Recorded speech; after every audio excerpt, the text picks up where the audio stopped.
What did you expect? Welcome, Sonny. Make yourself at home. Marry my daughter. You gotta remember that these are just simple farmers. Blazing Saddles is an American satirical Western comedy made in 1974 that has remained unparalleled in film history for its audacious and hilarious way of approaching racism and other issues. The film launched Mel Brooks to success, not just because of the humor, but also because it had subverted the conventional presentation of Hollywood's American West and dealt with racial stereotypes head-on. A lot of factors made it possible for this movie to mix coarse humor with raw social commentary, including the joint work on the screenplay, its scandalous development, and its unforgettable cast. However, despite the efforts that went into the movie, there were still some bloopers that made it to the final production, which many viewers might have missed. Now let's take a look at what made Blazing Saddles a success, and look at some editorial oversights that you most likely missed. Andrew Bergman, a screenwriter and novelist, brought the first spark to the film Blazing Saddles. Bergman had written a draft with the title Tex X, a playful reference to the West and Malcolm X. It was to be a satire of classic Westerns with themes of racism. The plot follows an African-American sheriff assigned to run a little white-dominated town in the Old West, a concept that combines racial tension with comic relief. When Warner Brothers bought the idea, they approached Mel Brooks to direct the film. Brooks at the time was an already successful comedy director, with films such as The Producers, and he knew the material was still undeveloped at that point and would need further fleshing out to become a full script. Brooks, of course, famous for his humor, brought in a team of writers including Richard Pryor, Norman Steinberg, and Alan Uger to develop Bergman's outline into the final script. Pryor, quite arguably one of the great comedians of his era, brought much-needed venom into the screenplay. Although Pryor was initially attached to play the lead role of Sheriff Bart, studio executives inevitably bypassed him due to his scandalous reputation, casting Cleavon Little as the lead instead. Pryor's contributions to the screenplay were nevertheless crucial in crafting the film's comedic components. Right from the beginning, Warner Brothers executives had misgivings about Blazing Saddles. Coarse language, offensive racial slurs, and politically incorrect humor filled the script, raising some eyebrows among Hollywood's executive circles. This made the studio very afraid that such a movie would prove too vulgar and provocative for ordinary audiences. The frequent use of the N-word embarrassed the executives, and Mel Brooks later indicated that he had to fight to keep many of the lines and scenes in the film. In fact, concern extended even to what the impact would be on Brooks' reputation. However, Brooks and his colleagues argued very strongly that such humor was necessary to the working of the satire. The satire in Blazing Saddles was not designed to poke fun at African Americans, but rather to ridicule the very notion of racism itself. For example, many of the white characters depicted within the film are grossly ignorant and prejudiced, oftentimes made to look like foolish or even comically exaggerated figures. Conversely, Sheriff Bart is intelligent, charismatic, and far more competent than the townspeople. Brooks defied the fear of the movie being a box office bomb and stuck with his vision. The over-the-top, farcical gags and slapstick humor used in the film let it portray some rather serious subjects with humor. By blowing racial stereotypes way out of proportion to ridiculous levels, the movie invites viewers to laugh at bigotry's ignorance. For example, the town of Rock Ridge consists of racist and narrow-minded citizens who panic over a black sheriff, but their reaction turns out to be ridiculously absurd. Sheriff Bart, played by Cleavon Little, is painfully aware of the racism within the town, using his wit and charm to outsmart both the townspeople and villains alike. Teaming him with the alcoholic gunslinger Jim, the Waco Kid, played by Gene Wilder, provides the movie with that element of equality. Together, they dismantle the town's prejudices while outwitting corrupt politicians and businessmen plotting against them. Arguably, the most iconic scene in the movie is the Ku Klux Klan hoodlum fiasco, a sharply comic paradox of racial hate, where Bart tricks a bunch of Ku Klux Klan members, posing as one of them. In one sequence, he plays up to the townspeople's racism by faking holding himself hostage, a gag that plays on their blind prejudice. Brooks strikes a balance by using satire to really drive home the silliness of racism, and audiences embrace the bold approach. Critics were less unanimous in their view of the film. While some praised its daring and wit, others condemned its crudeness. Over time, however, Blazing Saddles has become a cultural touchstone, widely regarded as one of the greatest comedies of all time. However, the film's impact was not limited to humor alone. It became intertwined with the ongoing debate about race relations in America. Addressing racism head-on through comedy was used clearly in Blazing Saddles to reach a wide audience and make them laugh while it made them perceive their own prejudices. Its legacy will last into infinity because it pioneered satire as a tool for social commentary. Blazing Saddles required proper casting to be successful. Cleveland Little's Sheriff Bart anchors the humor and heart of the film. His cool, calm delivery was the perfect counterpoint to the film's chaos, and he times his line delivery with impeccable comedic acumen. Gene Wilder as Jim, the Waco Kid, serves as a laid-back counterbalance to Little's Bart. It is Wilder's understated performance that gives depth to the film amidst the absurdity. For the rest of the cast, Harvey Korman was Hedley Lamar, a slimy, power-hungry politician villain at the root of the actions to destroy the little town of Rock Ridge. Korman's take on the title character provided some of the film's funniest moments. Also, Khan picked up an Academy Award nomination for Best Supporting Actress for her sultry and comedic parody of the Marlene Dietrich character Lili von Stupp. Aside from the main cast, there are several memorable cameos in Blazing Saddles. Perhaps most iconic of these is Brooks himself as Governor William J. LePetomane, the inept politician who makes a habit of signing off on absurd decisions. One other cameo of note is from Dom DeLuise playing Buddy Bazaar, a flamboyant director in this film's famous meta-ending where the action breaks the fourth wall and spills onto the set of a Hollywood musical. However, despite its reputation as one of the greatest comedies ever, Blazing Saddles is not quite perfect. Like most films, it has its share of bloopers and production goofs, some of which add to the charm and humor of the movie. These tiny slip-ups, which would have gone completely unnoticed by the casual viewer, found their way into the final cut, either through some sort of happy accident or because the filmmakers eventually realized that the chaotic nature of the film allowed for such imperfections. Beyond these, Blazing Saddles also contains a spate of famous scenes which are iconic to date. One of the most noticeable bloopers in the film comes as a form of continuity error in the night scene, where the character Mongo is seen dropping a piece of bread that he had in his left hand. You might be wondering what the issue with the scene is, but that comes in the next frame where he is seen still holding on to the same piece of bread that he had dropped in the previous frame. It even gets crazier when another frame shows his hands empty again. This is clearly a mistake that only a keen eye would recognize and did so little to affect the film's charm.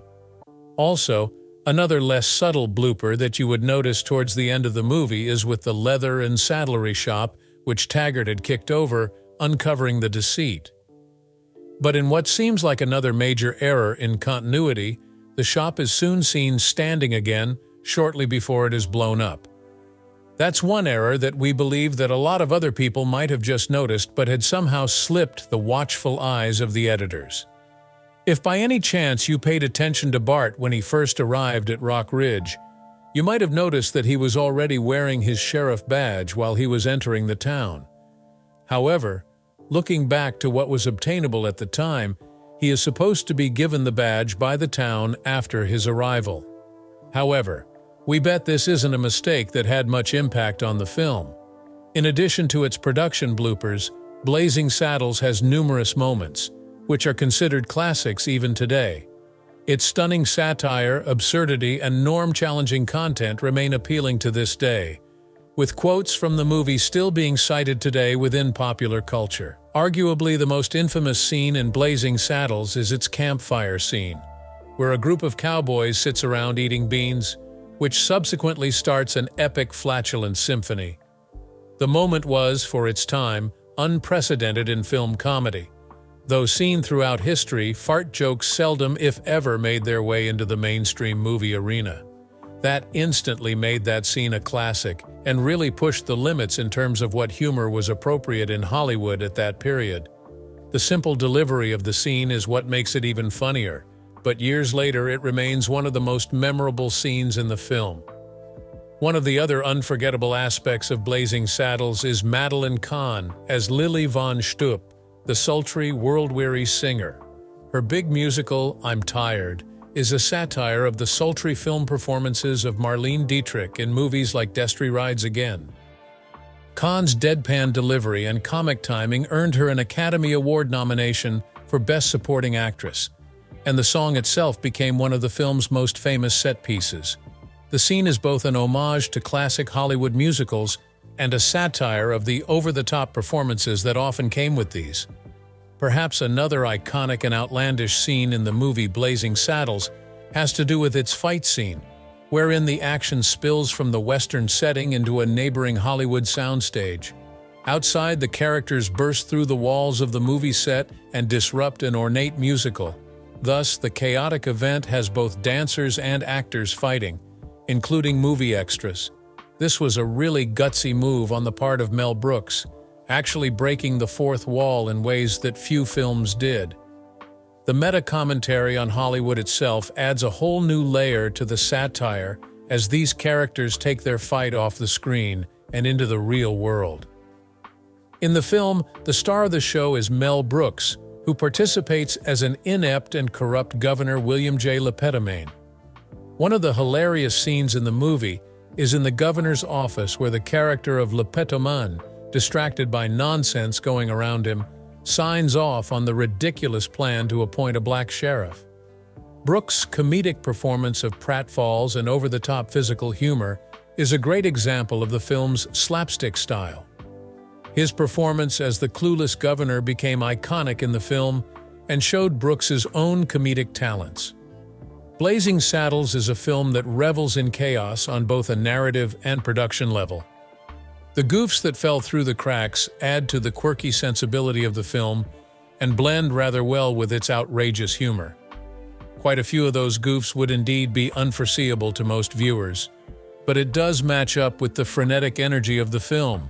Besides, those notoriously famous scenes that have been inculcated into the cultural consciousness remind us why Blazing Saddles remains one of the favorite comedy classics years after its release. For all the many successes and accolades accorded to Blazing Saddles, as arguably one of the greatest comedies of all time, there are still some critics for whom this movie's vulgarity simply crosses the line. The 1974 film rammed the boundaries of accepted humor, skillfully mixing crudity with racial slurs and forbidden subjects as both its method and means of entertaining and shocking its audience.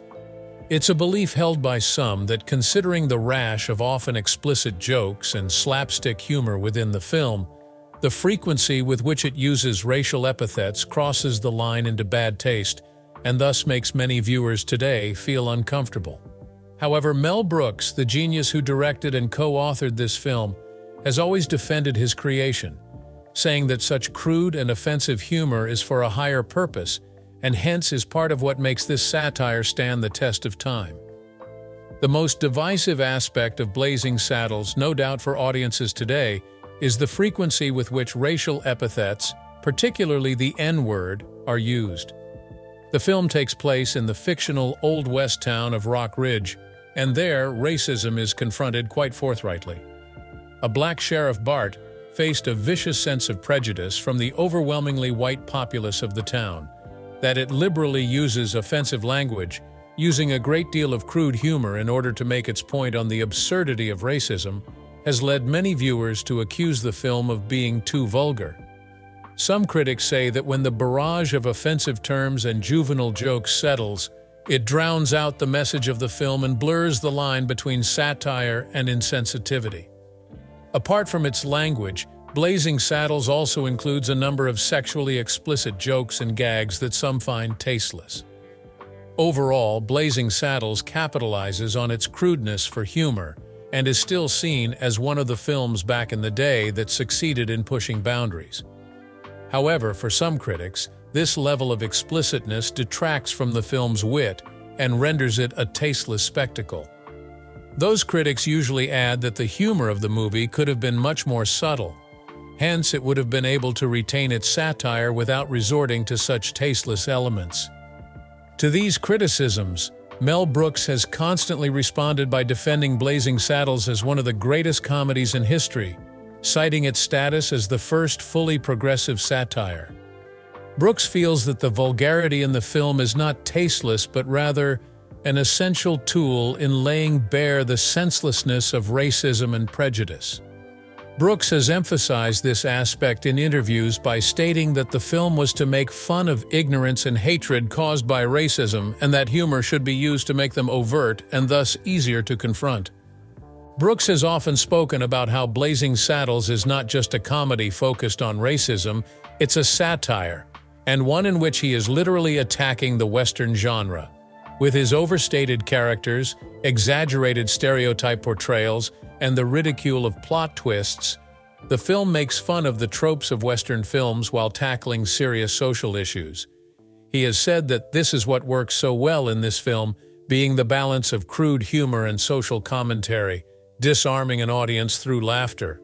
For Brooks, comedy is one of the strongest ways to criticize society. Indeed, it is his conviction that by allowing viewers to laugh at the absurdity of prejudice, Blazing Saddles can tear down barriers and encourage people to look at the world with a new perspective. In Brooks's case, the use of vulgarity in the film is essential to this process, in that it is shocking enough to take audiences out of their comfort zones and make them address the message of the movie in a more directly confrontational manner. Blazing Saddles remains one of the most vivid examples that comedy should not be afraid of turning into satire on very serious issues such as racism, sexism, and bigotry. It is for this reason that satire has proved a very effective tool for social critique, since it utilizes humor, exaggeration, and irony to reveal flaws and hypocrisies in society. Blazing Saddles uses humor to relay deep-seated prejudices. The film's coarse comedy is almost a mirror of the ugliness of racism, which makes audiences laugh at the absurdity of intolerance. Finally, Brooks has also spoken about censorship in comedy in general, while defending both Blazing Saddles and the use of obscenity in films. He believes comedians must be free to push the boundaries in order to make society deal with and think about things that are uncomfortable. As Brooks indicates, some of the most important social comments come from these areas. Limiting what a comedian can say or joke about is stifling creativity and preventing society from dealing with its dark side. For him, comedy is a platform from which nothing should be barred, as long as it is created with the intention of stirring thought and opening discussion. The role of giving comedians a platform on which to exercise their art without censorship cannot be emphasized enough, as the history of comedy has traditionally served to challenge authority and question societal norms, giving voices to those who have often gone unnoticed. It is through humor that comedians can offer visions and inspire new thoughts about the world people live in.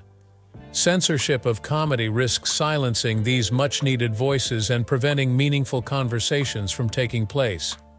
Blazing Saddles, in the face of all these criticisms, has managed to remain a staple. Mel Brooks' argument for the film as one of the great comedies of all time underlines the role of satire in laying bare some social fracture and freedom of expression that lets comedians push beyond their boundaries. With its raw humor and brazen-faced look at racism, Blazing Saddle remains one of the many that has indeed etched itself into history.